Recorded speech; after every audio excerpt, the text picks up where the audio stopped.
Hey, Bobby Manning here. Welcome to another Summer League edition of the Garden Report. We have Michael Scotto here from Hoops Hype making his Garden Report debut. We've been meaning to have you on for a while, man. How you doing? What's up, Bobby? Happy to make it finally happen. Took a little bit. Been a little bit of a busy offseason. I'm sure we're going to get into a lot, but we're here in Vegas. It's pretty hot, about 115, 120 some days, so happy to be sitting with you in the AC and talking some hoops, bro. Best place to be. Let's start with the Knicks, right in your backyard there. Obviously, they made a big move with the Nets. That doesn't happen, but it did, and it changed the dynamic in the East a little bit. Yeah. I don't know how you feel about how it impacts the Knicks, because obviously they lost a big piece in Hartenstein going out too, but when you had a guy like Mikal Bridges, that's tough to decline, and they went out and, gave up 6 picks effectively with swaps and all that to do it, and that gets the Nets moving. That gets the Knicks in a really good place, and obviously the assortment of their roster, the way it's oriented around the wings now, you have to think was done to contend with the Celtics and all their wings and all the guys you have to guard on the perimeter. No question. I mean, look, Bobby, I think when you look at the Eastern Conference right now, as of today, I think, first of all, you have to defer to the Boston Celtics as number one. They're the reigning champions. And until they get knocked off, they deserve to be the number one projected seed going into the new year. You hope Kristaps Porzingis can come back healthy in due time. I know he's got to recover. But for the Knicks, a couple things. One, the league has valued clearly 3-and-D wings more than ever before.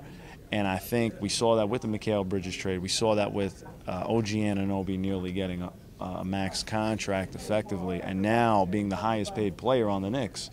The moves were done to compete with Boston, to go up against Jason Tatum and Jaylen Brown specifically.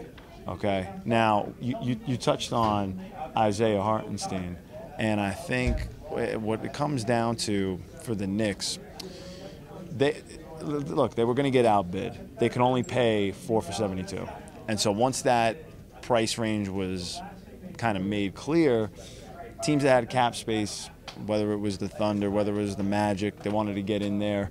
Obviously, Oklahoma City really made a strong offer, even though it's kind of more front-loaded. And, for the first 2 years, it's guaranteed, and you get that team option, which they can decline when they got to worry about Chet Holmgren, Jalen Williams, etc., all those guys that they're going to have to pay up. But for the Knicks, and in most teams around the league, the thinking is unless you have a guy like Joel Embiid, Jokic, maybe a Bam Adebayo, for example, you're mostly trying to spend less at the center position and fill out the money more on the wing, more point guard and whatnot. So that's what the Knicks did. And now the Jalen Brunson extension, I think, is huge for them, giving them flexibility. I mean, that really financially was huge. It was huge for the Knicks. There's no way getting around that. They talk about Mikal Bridges now potentially doing the same as well. Time will tell. But if he does, I tell you what, it paid to be in Villanova that year. I don't know if Eric Pascal or Jay Where's Wright. Archie Diacono? Everyone's waiting for him to come back. Right. You know what? Maybe he'll get a spot on the G League team or something. But it's really been an interesting dynamic. But to me, the Boston Celtics and the New York Knicks are the teams to beat in the Eastern Conference. I know Philly got Paul George, and they had a busy offseason as well. But right now, I can't personally count on the health of Embiid. Paul George in the playoffs has had an up-and-down track record. It's not been consistent at all. And I think, it's really coming down to the Knicks, on paper at least, the Knicks and the Celtics. Yeah, so you've seen a lot of Bridges since he went to Brooklyn. Sure. That first year, he exploded. Second year, he's kind of the front man on the team, and there's not a ton around him there into that second year, so that was a little more uneven. But he's probably going to be going back into that role you saw in Phoenix, where he's more on the perimeter, knocking down shots, defending, taking big assignments on the defensive end. Yeah. What do you think he's going to look like there? How much higher of a level do you think he's going to bring the Knicks? I think for Mikal, I really think you hit it on the head. Look, he's going to be a 3-and-D guy. I think his efficiency should go up. He's not going to be the 25-point-a-game scorer he was the second half of the season after he got traded from the Suns to the Nets. You saw for a full year consistently that, him being the focal point, it was tougher for him to score. Mm-hmm. And, the crazy thing is people don't even realize is Cam Thomas led the Nets in scoring. This year? Yeah, he led the Nets in scoring. I don't think people realize that, but to me that kind of speaks to how tough it is to be a number one guy. I think for Mikal, On the Knicks, you got Julius Randle, who's coming back. He's going to want to be the 2. And so I think Mikal and OG will offset as the 3-4, depending on the night. And we'll see what happens. But the lineup combinations are going to be very interesting. Do you play Jalen Brunson at the 1? Do you play Hart or DiVincenzo with the 2? Bridges at the 3, OG Anunoby at the 4, and maybe Julius Randle at the 5. Do you go a little small ball? Do they bring back Precious Achiuwa? They're going to need a little bit more size and a little bit more beef in that front court. So we'll see. Yeah, and that's what they used to compete with Boston last year. Especially, I think they only played Boston once with OG. They kind of destroyed them in that game. Obviously, he gets hurt into the playoffs, and the team just completely crumbled health-wise after that point. So we really haven't seen these two teams go head-to-head at full strength since they made that big OG move there in New York. So I'd imagine that could be opening night. I would hope that would be opening night. That'd be a heck of a game. But you know what, though? KP probably. Right, and he's out. Be there, yeah. So you have to take it with a little bit of grain of salt. But yeah, it would certainly be intriguing regular season matchups. Yeah, and you remember the opener last year. He came out there and just destroyed the Knicks in that game. And they did well without him last year. They brought everybody back in that front court. So I guess we'll talk a little bit about the Celtics and what they did here. I thought bringing back Tillman was huge. I did not expect that. I was surprised. Yeah. I thought he would get a little bit more than what he got. But clearly he values a winning culture. Yeah. He liked it there. But I agree with you, Bobby. I really did. I thought he would get a little bit more. Yeah, and he didn't play a ton after the Celtics got him at the deadline, but obviously there'll be plenty of time there for him with Porzingis out, and Horford's going to have to hold things down. Cornette was pretty good for them last year, another former Knick there. Do they have enough, you feel like, to sustain without Porzingis for, what could be up until Christmas time there? Or is this team, going to struggle a little bit with Porzingis being out completely? Because he missed a little bit of time last year, but never this much.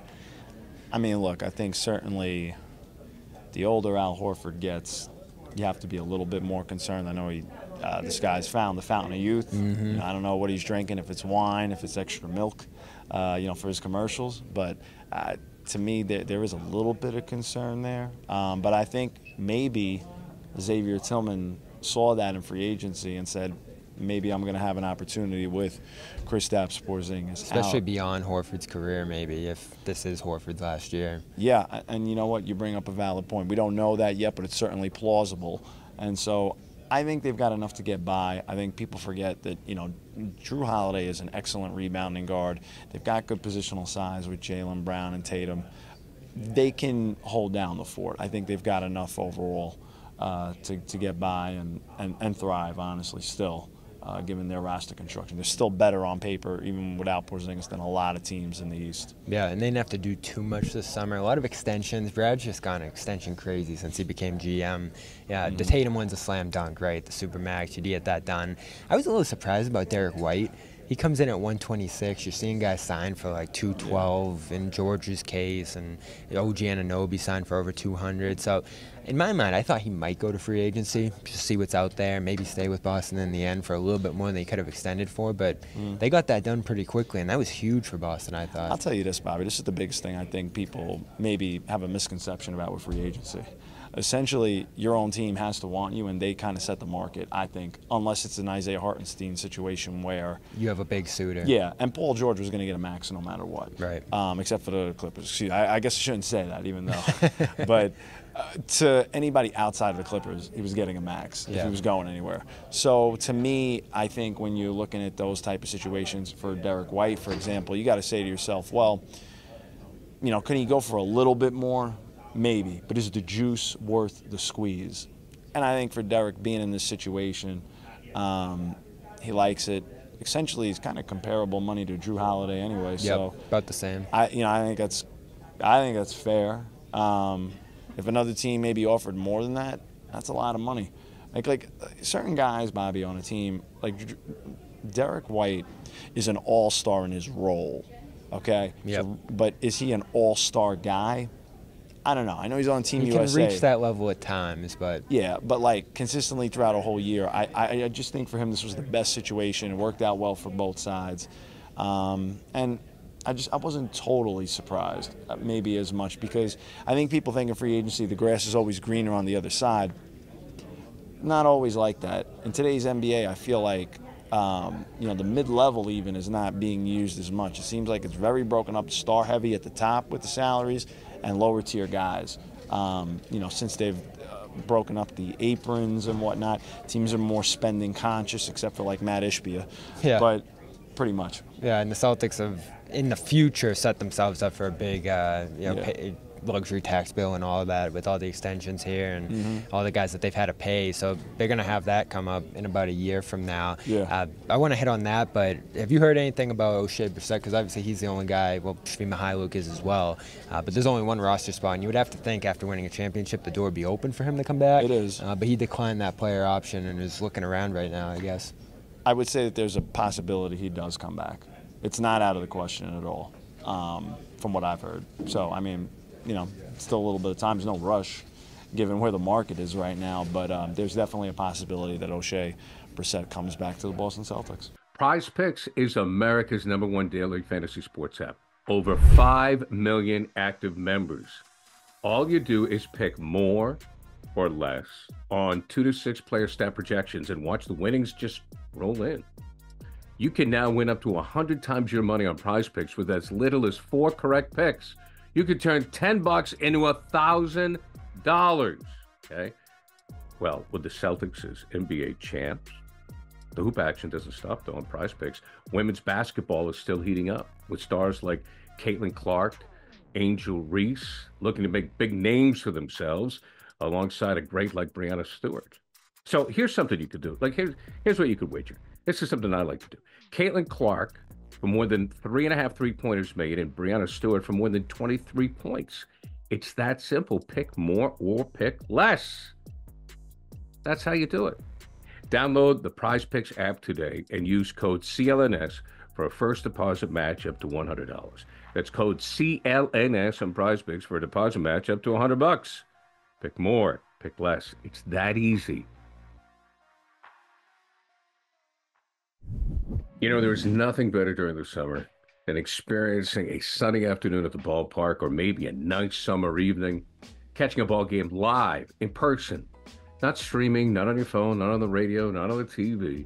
I remember driving down from Maine every summer. It was a big deal. We get tickets to see the Red Sox at Fenway Park. And I just remember seeing the green grass as you'd walk up through the tunnel. It was like heaven. And I want you to have the same feeling. So go download the Game Time app and go see a game. Game Time is an authorized ticket marketplace of Major League Baseball, so it's really easy to use. You can get your tickets faster and easier. Plus, as you get closer to the first pitch, the prices on Game Time actually go down. They have killer last-minute deals. They have the lowest price guarantee, and you can check out the view from your seats. Now, it's really easy. You just go to your phone, you download the Game Time app, you scan it, and you can see there are great seats to the Sox and the Yankees, or if you want that down-home minor league feeling, you can go see the Woo Sox or your favorite minor league club that's close to you. I go to Worcester and Polo Park. It is a great place to take the family to see a game. Very economical, too. Plus, Game Time also has great deals on the New England Revolution and Patriot preseason games. You can get last-minute deals and save up to 60% off on sports, concerts, comedy, and theater. You can save even more when you choose the section and you let Game Time choose the seats.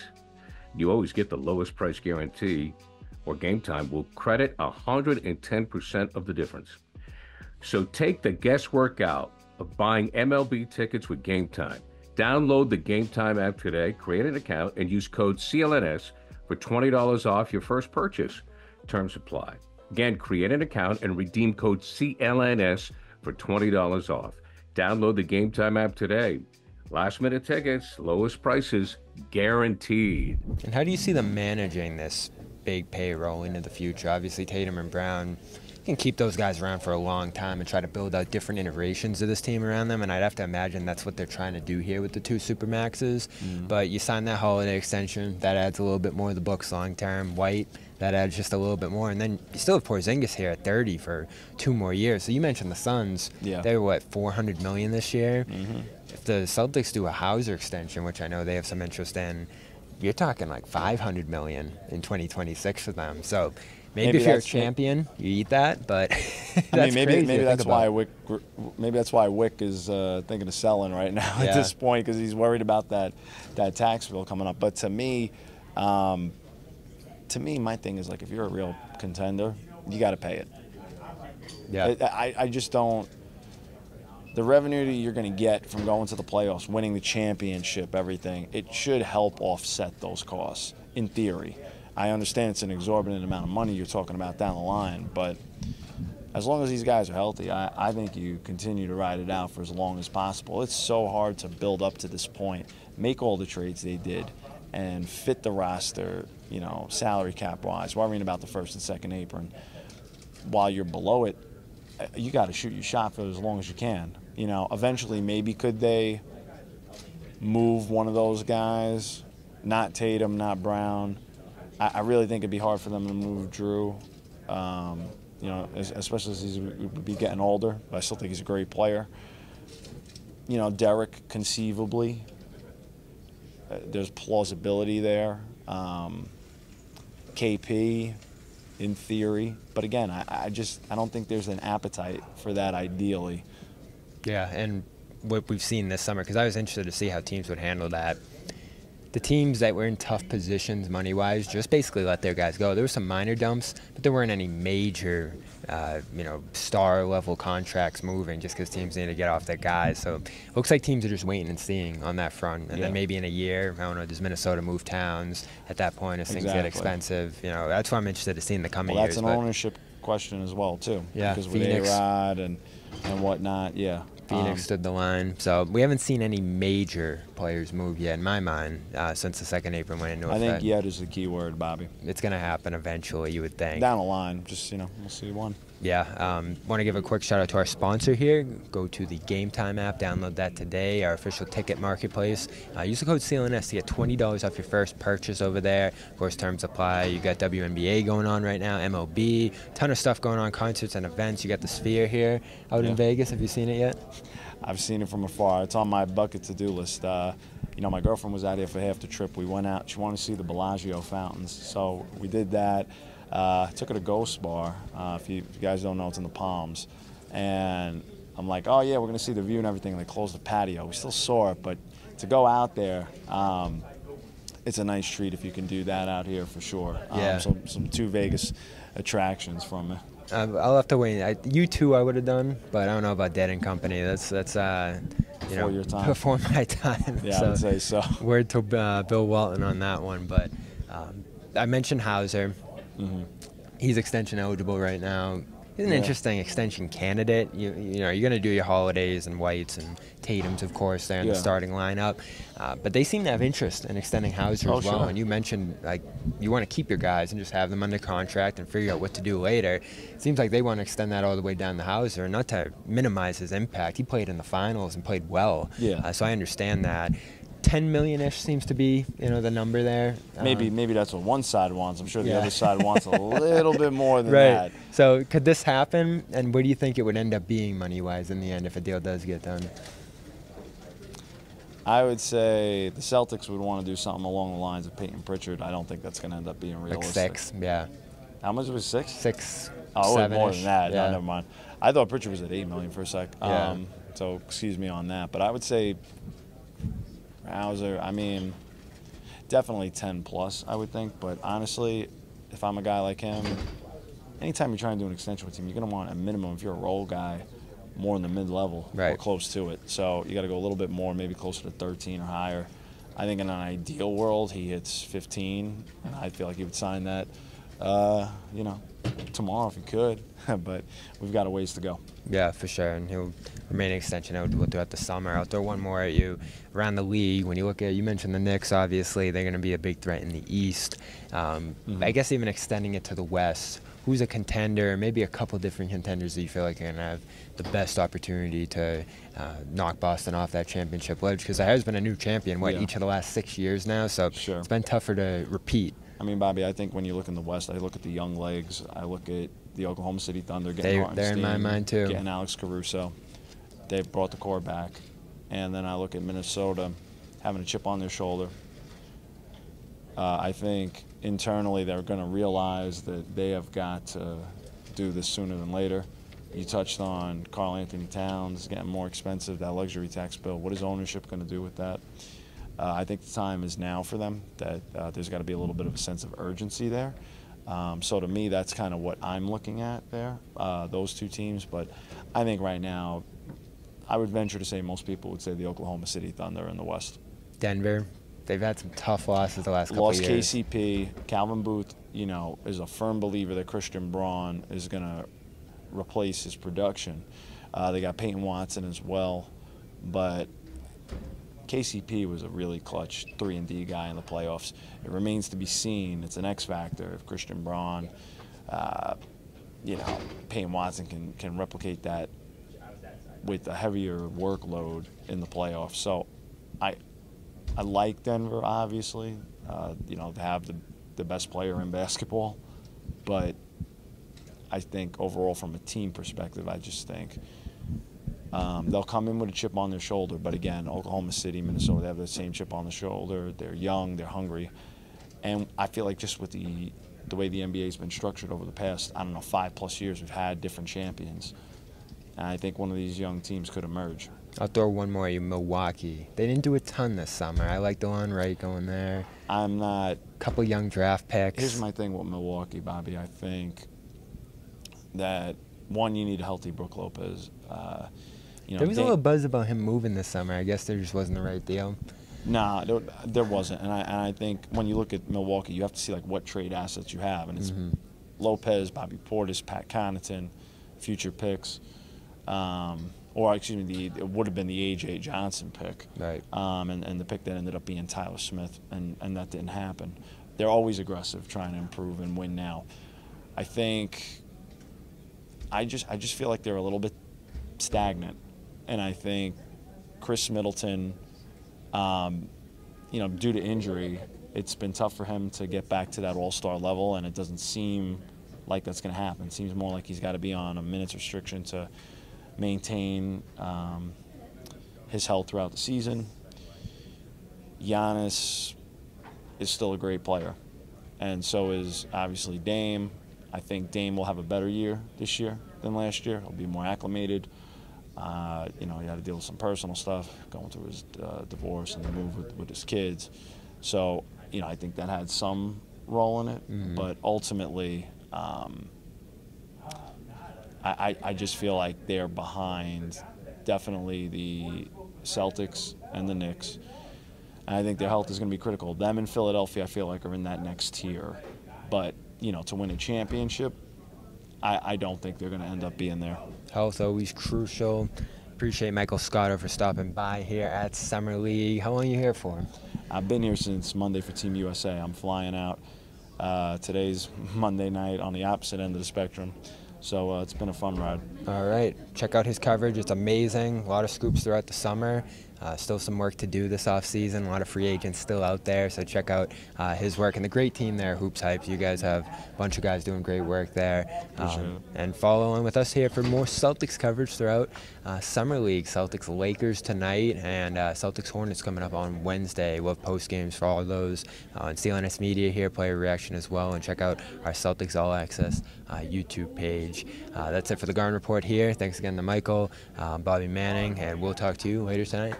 What's going on, everyone? It's Joseph Pavone here. If you made it this far, that means you really enjoyed this video. Make sure you follow all of our social media platforms at Celtics CLNS, and of course, follow us here on YouTube.